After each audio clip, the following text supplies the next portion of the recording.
영하 45도 혹한의 바다 남극. 매 순간 예측할 수 없는 위협이 선원들의 배를 덮치고 있었다. 조금만 긴장을 늦춰도 배가 전복될 수 있는 극한의 상황. 그러나 그 가운데서도 조업은 계속됐다.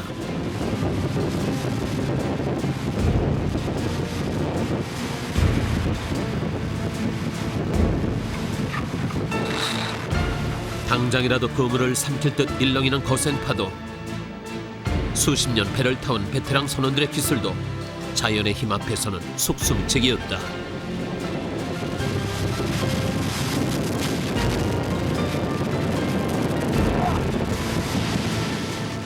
한 시간여에 걸친 남극 바다와의 사투는 좀처럼 끝이 보이지 않는 듯했다.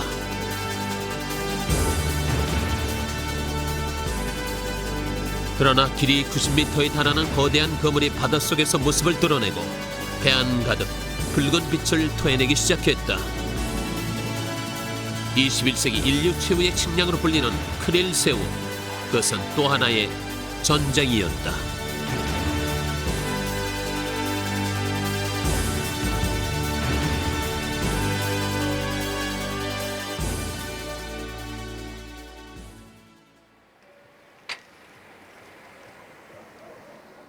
대륙의 최남단 아르헨티나 우스아이아.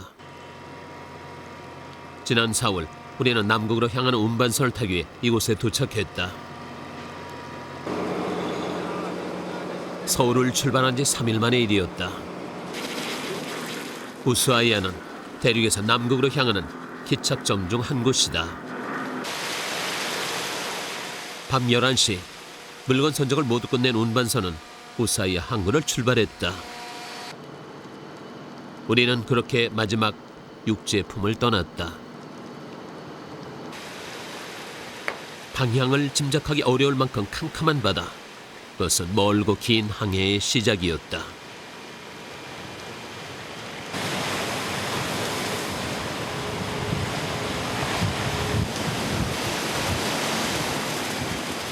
남극에서 조업 중인 동산호로 가기 위해 우리가 탄 배는 러시아 선박인 프로스트 델피오. 보름에 한 번씩 연료와 음식 등 배에 필요한 물건들을 실어 나른다. 동산호가 현재 조업 중인 장소는 세종기지가 위치한 킹 조지아 섬 인근 바다. 이제 막 겨울이 시작된 남극은 도초에 위험이 도사리고 있었다.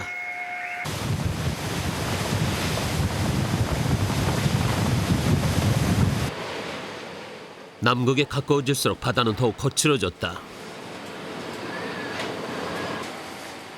수천 톤에 달하는 배가 가랑잎처럼 출렁이었다. I'm understood only that for Dan San-Ho will need to discharge.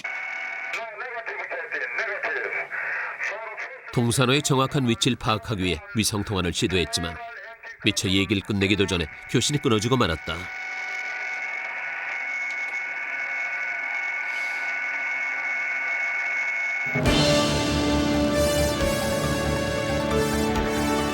시간이 갈수록 거칠어지는 파도 속에서 동산호를 찾기란 불가능한 일처럼 보였다. 거친 파도 속에서 유빙들이 하나둘씩 모습을 드러내기 시작했다. 남극의 바다가 가까워졌음을 알리는 신호였다.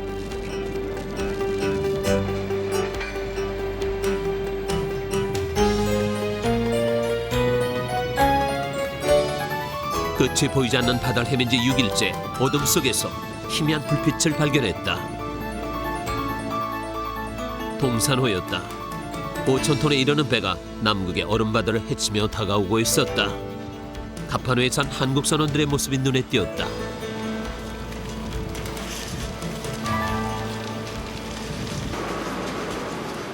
가까스로 만난 동산호였지만 아직은 긴장을 늦출 수 없었다. 영하 30도를 오가는 남극 바다에선 조그만 충돌에도 배가 부서질 수 있기 때문이다. 선원들의 표정에도 긴장감이 역력했다.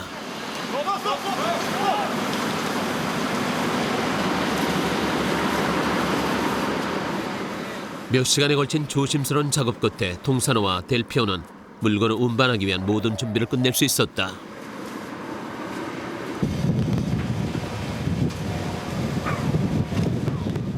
안전 상태를 확인한 취재팀은 동산호로의 이동을 시도했다.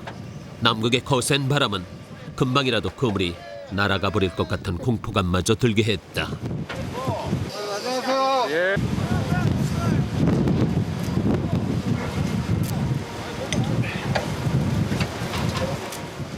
무사히 동산호에 도착했지만 거센 바람 때문에 제대로 몸을 가누기조차 힘들었다.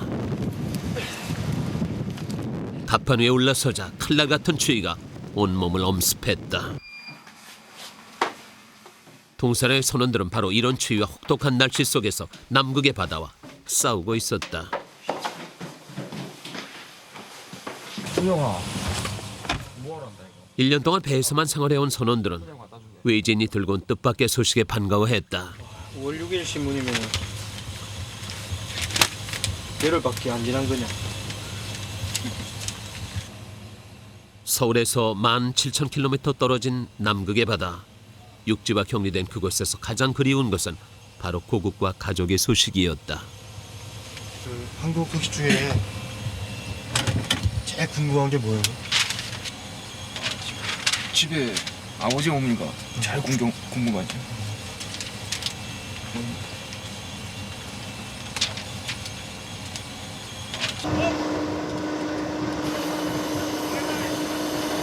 자, 갑판장 선수 헤드라인 3m 슬랙. 그 시간 갑판 위에 선 동산호와 운반선 사이에 분리 작업이 이루어지고 있었다.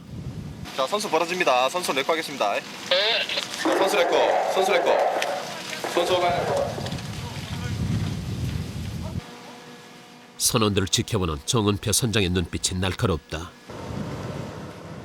분리 작업 역시 두 배가 맞닿을 때만큼이나 세심한 주의를 기울여야 하는 위험한 작업이다. 육지로 향하는 운반선을 뒤로 한 채 정은표 선장은 다시 긴 항해를 위한 준비를 시작했다.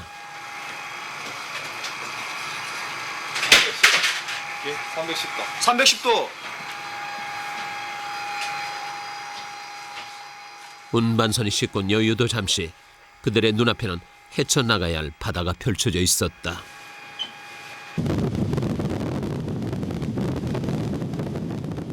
한국과 계절이 반대인 남극은 겨울에 들어섰다. 바다는 남극점을 중심으로 조금씩 얼어붙기 시작했다.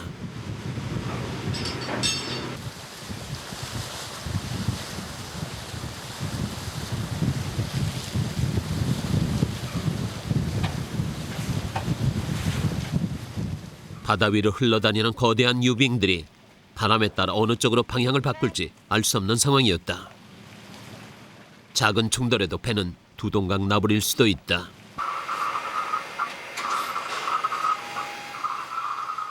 언제 어느 곳에서 출몰할지 모르는 유빙들 때문에 정은표 선장은 잠시도 긴장을 늦출 수 없었다. 저 보는데 크게 지금 같으면 문제가 없는데 밤에는 전혀 안 보이기 때문에 레이더에서도 잘 안 찍히는 게 많습니다. 그렇기 때문에 서치라이터 없이는 약간 항해 자체가 안 되니까. 빙산 밑에 서식하는 크리를 잡기 위해선 피해갈 수도 없다. 이게 전부 다 크리라고 하는 겁니다. 여기서부터 같으면 100m니까 30m, 20m부터 120m까지 100m 층으로 어군이 좋을 때는 이런 식으로 나옵니다.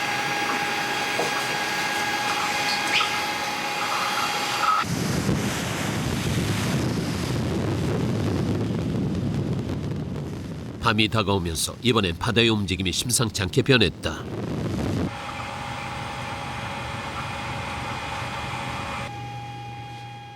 어두운 바다 위에 얇은 얼음층이 뱃길을 가로막고 있었다.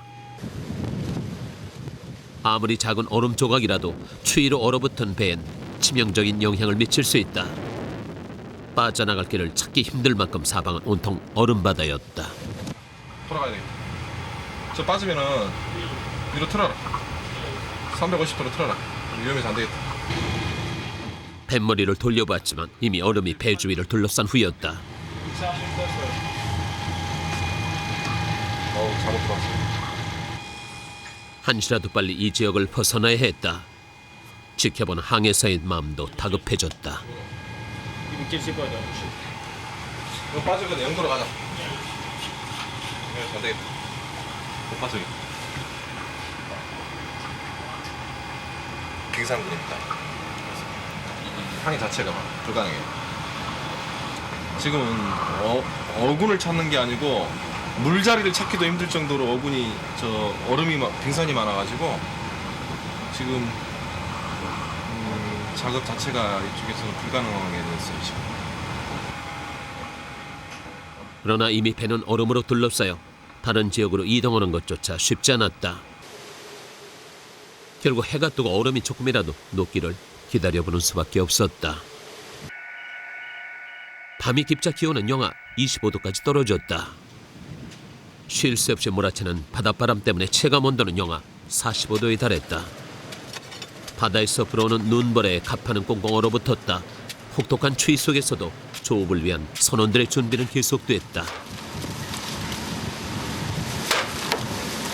날씨가 상당히 안 좋아가지고 뭐 롤하고 뭐고 다 얼어붙는 그런 상황입니다.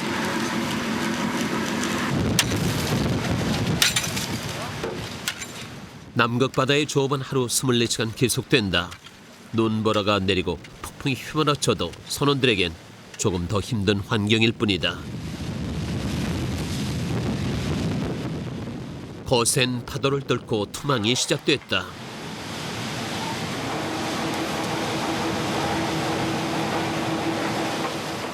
길이가 90m의 거대한 그물이 남극의 바닷속으로 빠져들었다.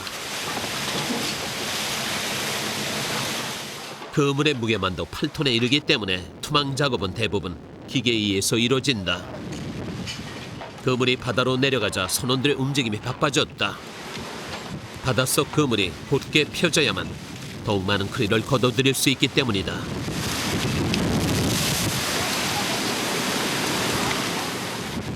갑판 위로 밀려드는 파도 때문에 작업은 더욱 힘들어지고 있었다.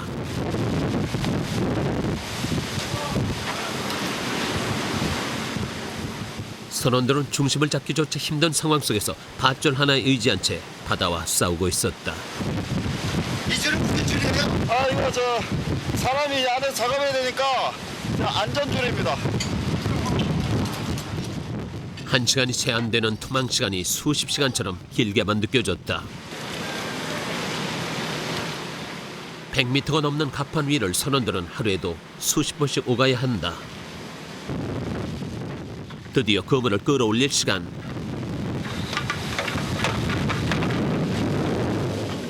거센 파도 속에서 붉은 빛을 띤 그물이 모습을 드러냈다.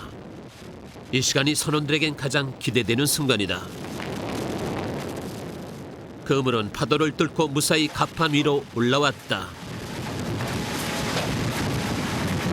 새우는 좀 예민해가지고 양망하면서 상당히 좀 신경이 있습니다. 잘 원형 그대로 보존하려고 제폭을 내가 좀 살살 양망합니다. 다른 어종 같으면 빨리 확 잡아버리는데 여기 신경이 많이 쓰입니다. 이거. 이들이 남극 바다에서 잡아올리고 있는 어종은 크릴새우. 이 배의 경우 하루 평균 7-80톤의 크릴새우를 잡아들이고 있다. 그런데 오늘은 파도 때문인지 양이 많지 않다. 기록이 조금 안 좋은 모양이네요. 그래갖고 덜 잡힌 것 같습니다. 크릴새우는 아직 우리나라에선 잘 알려지지 않은 어종 중 하나다. 몸 길이는 4 내지 6cm. 크기가 작고 보관이 어려워 지금까지는 주로 동물 사료용이나 낚시 미끼용으로 많이 사용됐다.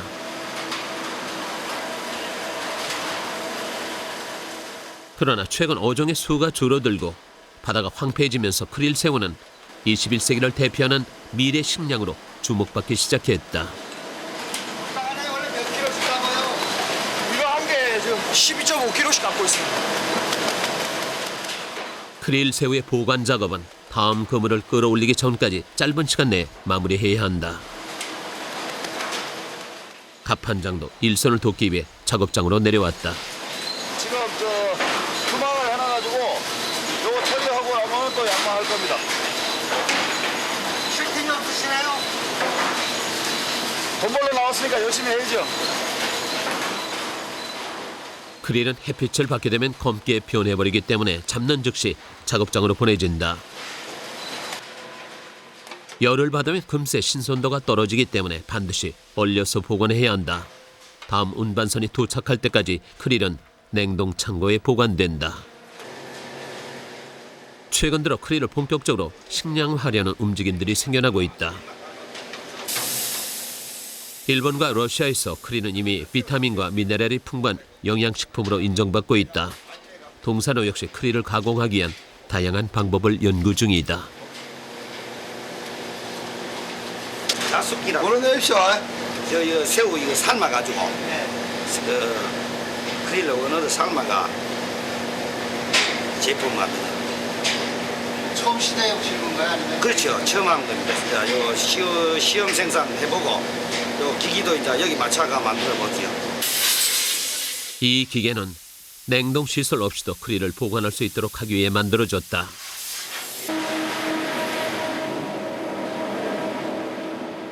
남극 조업에 있어 어장의 상태와 변화를 파악하는 것은 무엇보다 중요하다. 끝없이 펼쳐진 남극 바다에서 일정한 데이터 없이 조업을 한다는 것은 매우 무모한 일이다. 그렇기 때문에 한 번 잡은 크릴 새우는 반드시 기록으로 남겨 조업에 활용한다.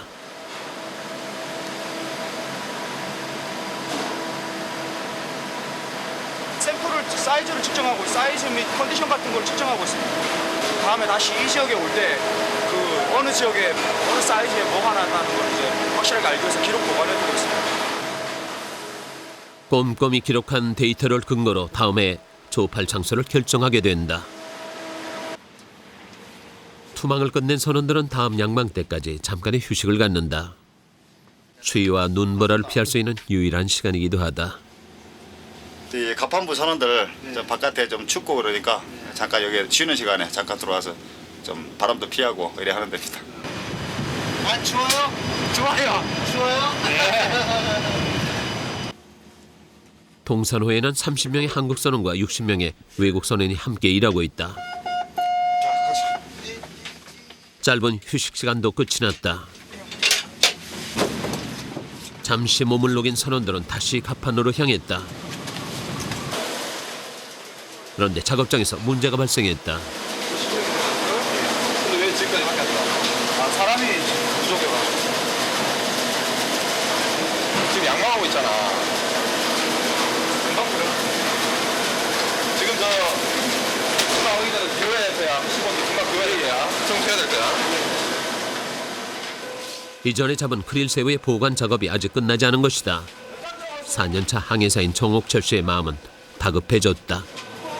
지금 양망하고 있는데 지금 고기 처리는 하고 있고 해가지고 만약에 고기를 바로 떨어져 버리면 안 되거든요. 다 처리를 하고 난 다음에 피시몬드 안에를 그 고기가 떨어지는 그곳을 갖다 확실하게 청소를 하고 소지를 해야 되는데 소지를 안 하고 떨어지게 되면 큰 문제가 됩니다. 신선함이 생명인 크릴 새우는 보관에 있어서도 세심한 주의가 요구된다. 빨리 해야 되겠네. 설치해야 되겠네. 이러면 안 되겠네. 이 물질이 섞이게 될 경우 애써 잡은 크릴을 모두 버려야 하는 상황이 발생할 수도 있다. 다행히 간발의 차로 작업을 끝마칠 수 있었다.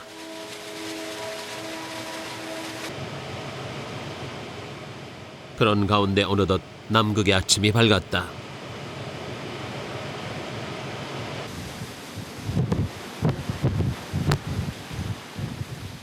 기다리던 햇살이 내리비치기 시작했지만 상황은 더욱 나빠져만 갔다.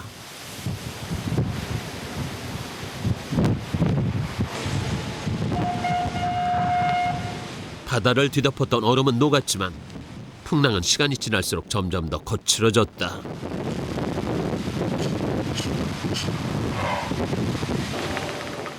동산호는 다시 한번 조업을 시도하기로 했다. 크릴 새우를 잡는 데는 트롤 어법이 사용된다. 그물을 물속에 넣고 끌고 다니면서 고기를 낚는 조업 방식이다. 모두들 안간힘을 썼지만 파도에 휘말린 그물은 좀처럼 말을 듣지 않았다. 거친 파도를 견디지 못한 그물이 터져버리게 된다면 큰일이다. 그물의 방향조차 가늠하기 힘든 상황이었다.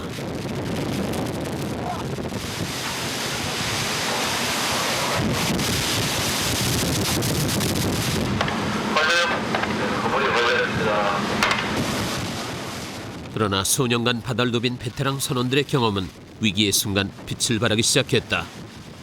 선원들은 당황하지 않고 노련한 갑판장의 지시에 따라 일사불란하게 몸을 움직였다. 그리고 잠시 후 거친 파도를 뚫고 그물이 갑판 위로 올라오기 시작했다.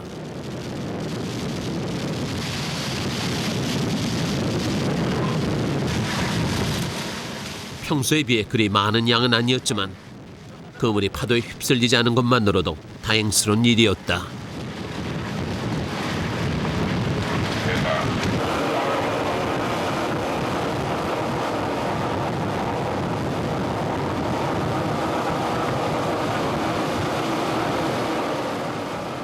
풍랑이 몰아치는 남극의 바다.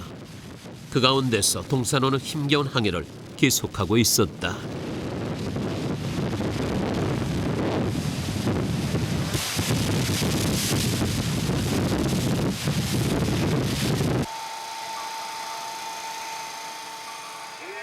이제 정은표 선장은 매우 중대한 결정을 내려야 했다. 더 이상 이곳에서 버틸 순 없었다.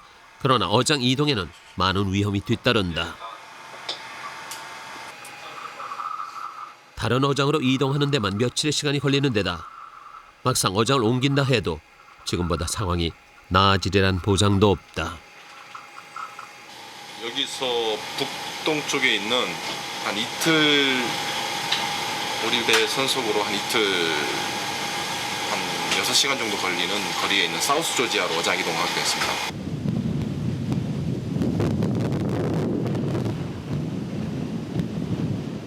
어장을 이동하는 순간에도 가판이 선원들의 작업은 그칠 줄 모른다. 이전 조업에서 다행히 그물을 잃어버리진 않았지만 다음 조업을 위해선 이곳저곳 찢어진 것을 미리 수선해 두어야 한다. 아, 이게 좀 날씨 안 좋고 이게 좀 강도가 약하거든요. 날씨가 안 좋고 그러면 이런 경우가 있습니다. 혹한의 날씨에도 빠른 손놀림을 위해 맨손으로 그물을 꿰매고 있었다. 이렇게 하면은 이런 경우가 생기면 고기 잡는 데도 지장이 많습니다. 많이 속상하시겠어요? 속상하죠. 마음이 찢어지지요. 속상한 정도가 아니고. 손 안 시려요? 예? 시리지요. 장갑 끼고 손 빨리 못 날리거든요. 선원들에게 그물은 전쟁터에 나가는 군인의 무기와도 같다. 남극 바다의 취점은 그들에게 아무런 문제가 되지 않는다.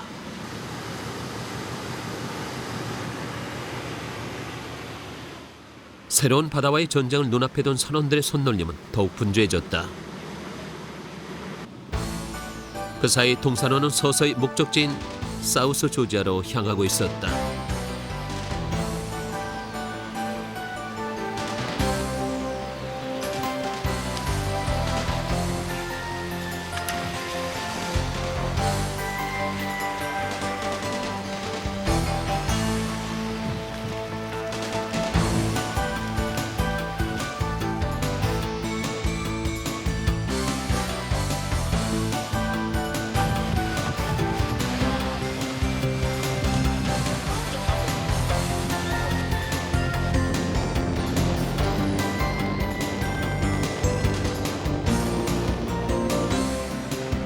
사우스 조지아의 날씨는 같은 남극이라고는 믿기지 않을 정도로 맑고 따스했다.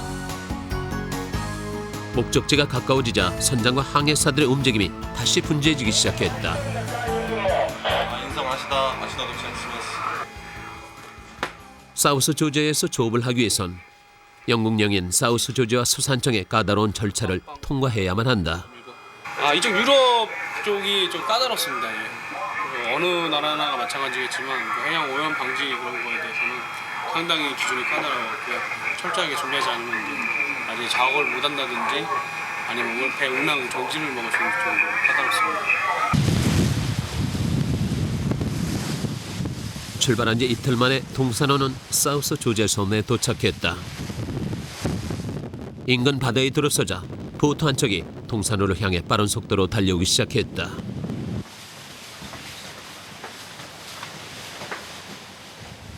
사우스 조지아 인근 바다의 보호를 책임지고 있는 수산 담당관들이었다.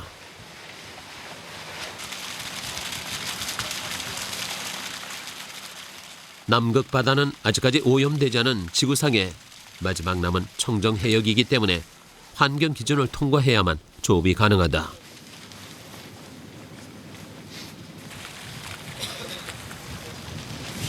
동산호에 오른 영국 수산 담당가들은 곧바로 선장실로 향했다.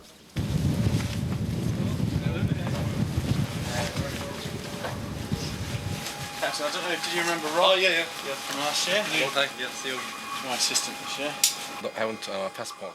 영국 수산 담당관들은 동산호에 타고 있는 한국 선원들과 외국 선원들의 여권과 신상 명세 등을 일일이 확인했다. 조업에 사용하는 그물 역시 기준에 맞아야 한다. 그물이 바다 아랫바닥을 훑게 되면 생태계에 파괴를 가져올 수도 있기 때문이다. 영국 수산 담당관들은 배의 구석구석을 꼼꼼히 둘러보기 시작했다. 갑판 아래 위치한 작업장과 냉동실의 청결 상태에 대한 감독도 이루어졌다. 배에 대한 조사는 2시간 이상 계속됐다.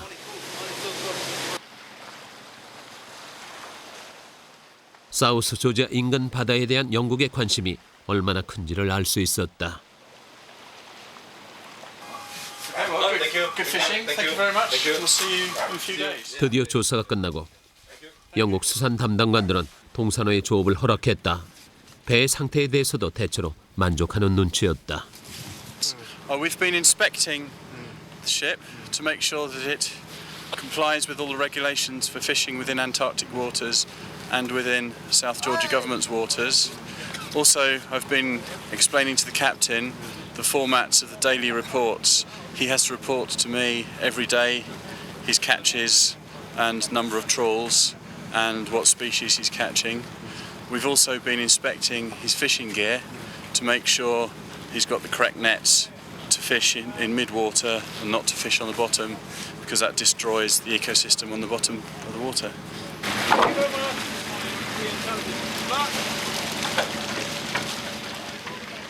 이제 동산호는 사우스 조지아에서 자유롭게 조업을 할 수 있게 됐다.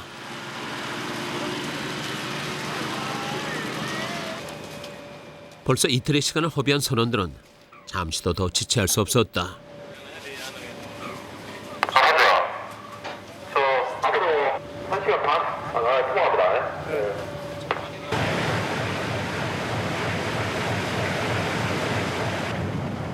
그런데 이번엔 또 다른 문제가 발생했다. 물개와 펭귄들이 때로 모여들기 시작한 것이다. 물개가 좀 많이 보이니까 빨리 들어가야 됩니다. 알겠습니다. 물개들이 크릴 새우의 무리를 뿔뿔이 흩어놓기 전에 그물을 내리고 다시 끌어올려야만 한다.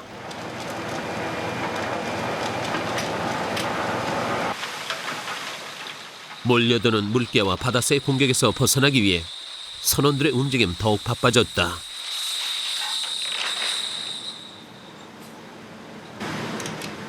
크릴 새우는 남극에 서식하는 동물들의 중요한 영양 공급원이다.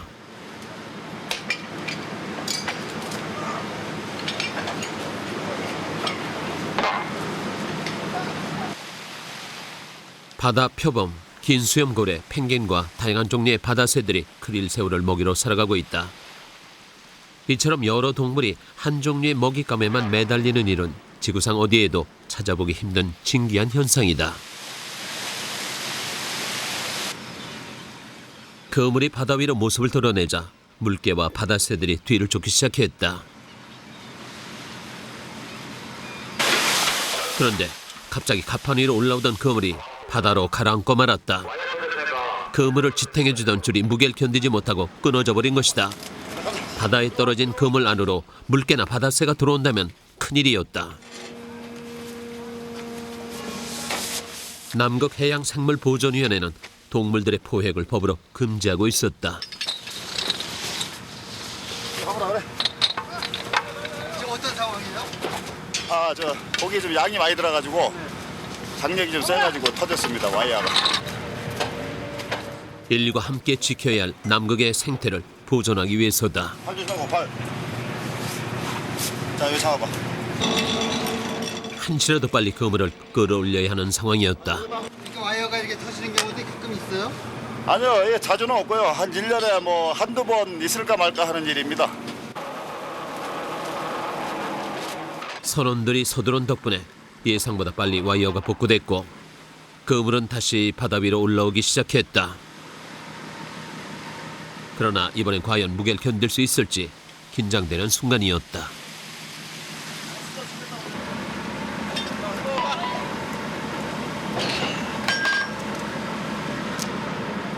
다시 그물과 연결된 쇠줄이 당겨지고 바닷속에서 그물의 거대한 몸집이 모습을 드러냈다. 평소보다 2배나 많은 양이었다. 그물이 입을 벌리고 크릴 새우를 쏟아내기 시작했다. 많이 잡힌 거예요? 예, 좀 많이 잡혔습니다. 다른 어종과 달리 크릴 새우는 많이 잡혔다고 반드시 좋은 것은 아니다. 무게에 눌려 본래 형체를 잃어버릴 수도 있기 때문이다. 선원들의 건강을 책임지는 조리실. 가족을 떠나 배에서 생활하는 선원들에게 영양 공급은 매우 중요하다. 오늘은 선원들을 위해 좀 특이한 음식을 준비해 보기로 했다. 크릴 새우를 재료로 야식을 만들기로 한 것이다. 조리 경력 11년째인 권규붕 씨는 우리나라 최초의 크릴 새우 요리사가 된 셈이다. 오늘 메뉴 뭐예요? 이거요. 오늘 새우 튀김. 새우튀김이요? 네. 직접 잡은 거는 가끔씩 해먹거든요. 네. 뭐 일주일에 한 번씩. 지금까지 국내에선 잘 알려지지 않았던 크릴 새우. 그러나 크릴 새우는 그 영양학적인 가치로 인해 세계적으로 큰 주목을 받고 있다.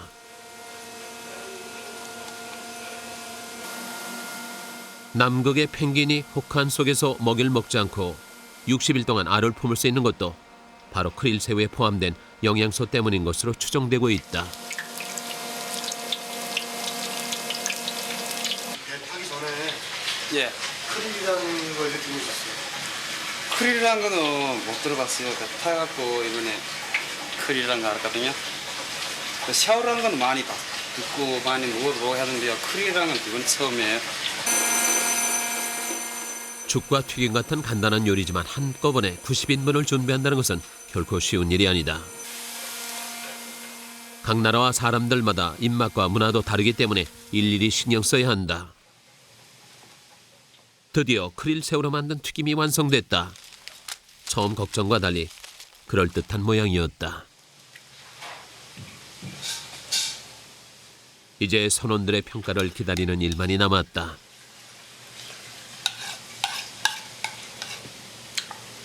맛있다. 식단 같은 거 어렵지 않은데. 조금 육지보다는 아무리 힘들죠. 왜냐면 보급이 잘 안 되고 양을 제대로 맞춰야 되니까. 여기도 외국인도 많이 있잖아요. 예예. 어떻게 식단 자세히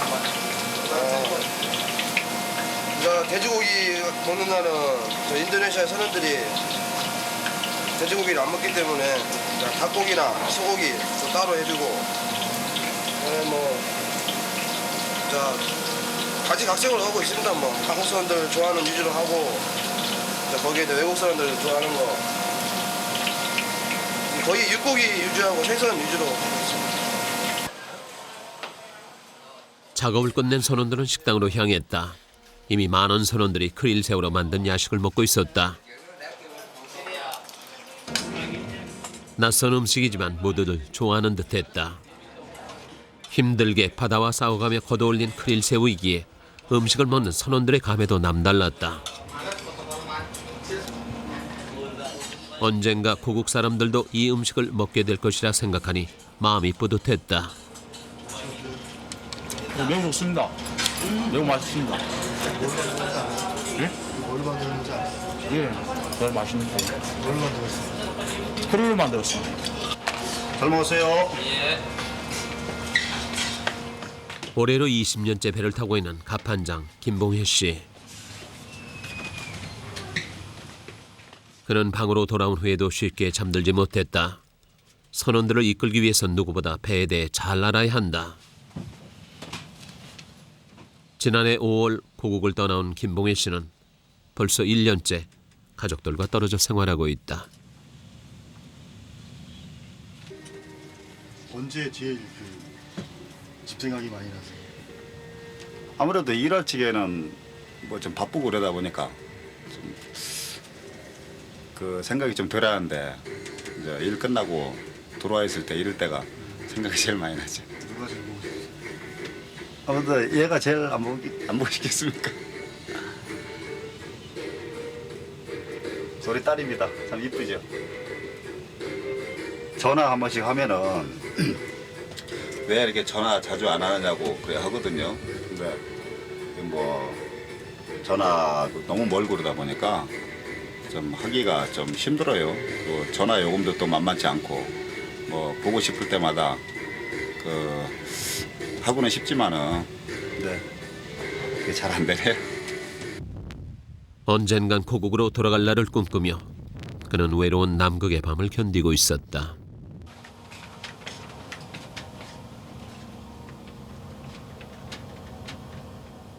조리실에서 주방 보조일을 하고 있는 정승남 씨. 조선족 출신인 그는 8년 전 처음 동산호를 탔다. 결혼에 필요한 돈을 벌기 위해 고국을 떠나야 했다. 처음에 그 탈 때 우리 우승국에 출근했거든요. 우승국에 출근하다가 그때는 뭐 봉급도 좀 적고요. 그래서 좀 돈도 많이 벌려고요. 저 선원학교 다녔어요. 회원학교요. 그 회원학교 타갖고 지금 회원학교 필요해갖고요. 지금 선원생활 계속 하고 있습니다. 지금. 앞으로 계획이요. 지금 뭐 약혼한 애인도 있거든요. 그리고 하선해갖고요. 행복하게 뭐 잘 살고요. 가정도 이뤄갖고요. 행복하게 살려고요. 약혼녀의 얼굴을 마지막 본 것이 어느새 1년. 그리운 마음을 사진으로 달래고 있다.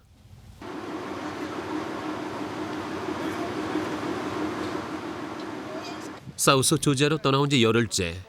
멀리 육지로부터 운반선이 도착했다. 선상 생활을 하는 선원들에게 운반선은 더없이 반가운 소식이다. 보름에 한 번씩 선원들은 이 운반선을 통해 육지와 교우하게 된다. 고국의 냄새가 배인 음식들도 한가득 실려왔다. 음식뿐 아니라 생활에 필요한 물품들과 연료 등도 운반선을 통해 공급받는다.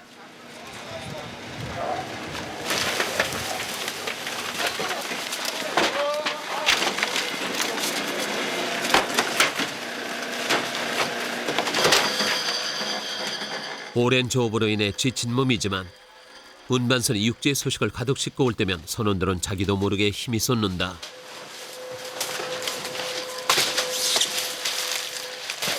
도라지, 간장게장, 고들빼기 등 다양한 밑반찬들이 오늘 선원들의 저녁상을 채우게 될 것이다. 이렇게 부식이 많이 들어오면 기분이 어때요? 좋지요. 근데 오늘 저녁 메뉴로 달라지는 거 아니에요? 예. 뭐 만들 계획이에요? 저녁에는 저 토리만이 해갖고요. 네. 삼겹살 구이라고요.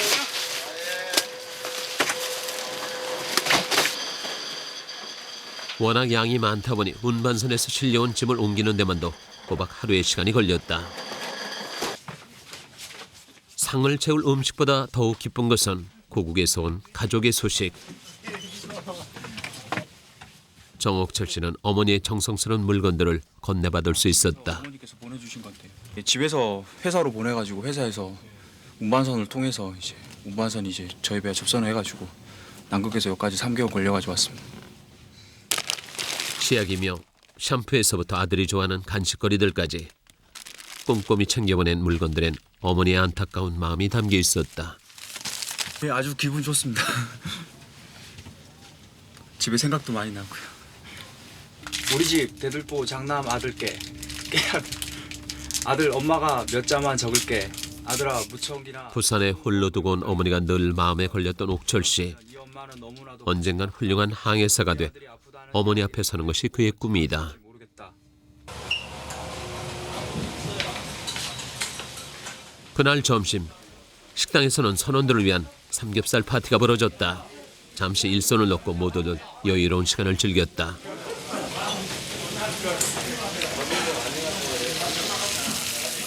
바다를 건너온 고국의 음식들이며 불판 가득 구워지는 고기가 그동안의 힘겨움을 모두 잊게 하는 듯했다. 음식 속엔 언젠가 고국으로 돌아가리란 희망도 담겨 있었다.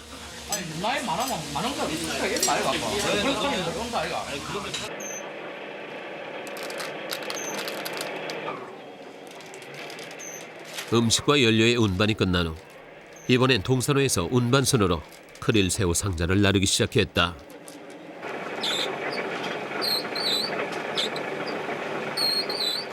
보름 동안 잡아올린 크릴 새우들은 운반선에 실려 고국으로 돌아가게 된다. 힘들게 잡아올린 크릴 새우를 보내는 선원들의 마음엔 설레임과 섭섭함이 교차한다. 크릴 상자로 가득 찼던 창고는 어느새 텅 비어가고 있었다. 마지막 크릴 상자들이 그물을 타고 운반선으로 이동하기 시작했다. 남극에서 잡힌 크릴 새우들은 이제 한국으로 실려가 다양한 형태로 가공될 것이다.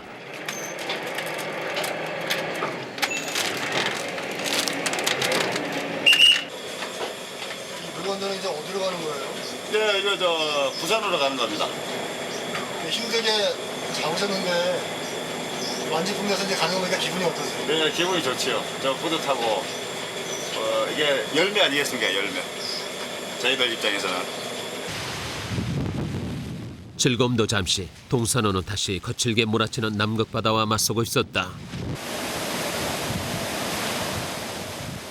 언제 어디서 배를 덮칠지 모를 거대한 파도와 유빙들. 한시도 마음 놓을 수 없는 긴장 속에서 정은표 선장은 다음 조업 장소를 고민하고 있었다. 벌써 10년 넘게 선원들을 이끌어왔지만 어장 선택은 아직도 가장 힘든 일 중 하나다. 한번 잘못 이동하게 되면은 많은 시간 동안 헤매게 되고, 그래서 그거를 어디로 포인트를 잡아야 될 것인가 지금 그 생각하고 있어요. 자신의 선택에 선원들의 안전과 그날의 어획량이 달려있기 때문이다. 네, 신박국질에 지금 그게 조그만해 보여도요 굉장히 이동이 빠릅니다. 한번 놓치고 하면은요 찾기 힘들어요. 그럴 때는 하루도 이틀도 계속 돌아다니고. 저 하프 올리세요. 잠깐만요. 이거 쉽다. 지구상에서 가장 혹독한 환경 중 하나로 불리는 남극. 그곳에서 동산호의 선원들은 바다와 또 자신과의 사투를 벌이고 있다.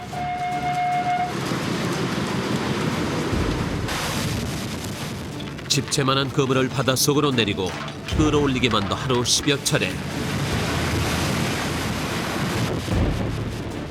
24시간의 고된 싸움 끝에 걷어들이는 것은 길이 4cm 정도에 불과한 작은 새우 크릴. 하지만 그 작은 몸집 뒤에 숨겨진 의미는 크다.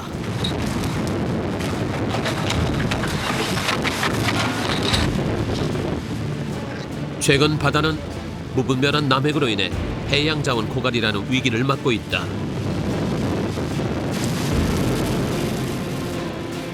남극 바다에 잠재된 크릴 새우의 양은 약 30억 톤. 그 어마어마한 양 때문에 크릴은 인류에게 마지막 남은 식량 자원의 보고로 불린다.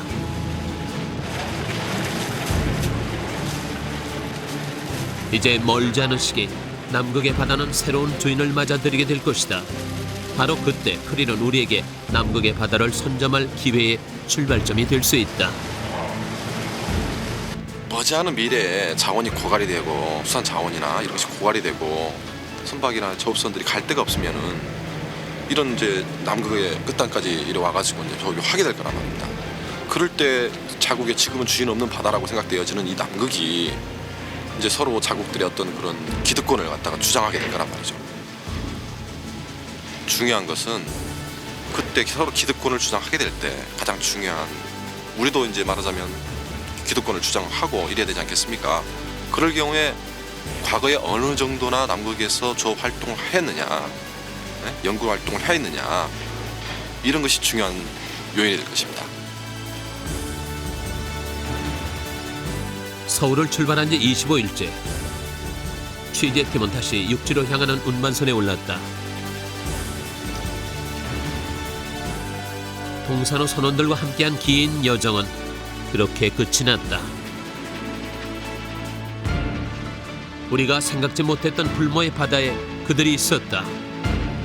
영하 30도를 오르내리는 혹독한 추위, 거대한 유빙과 거친 파도 속으로 그들은 유유히 뱃머리를 돌렸다.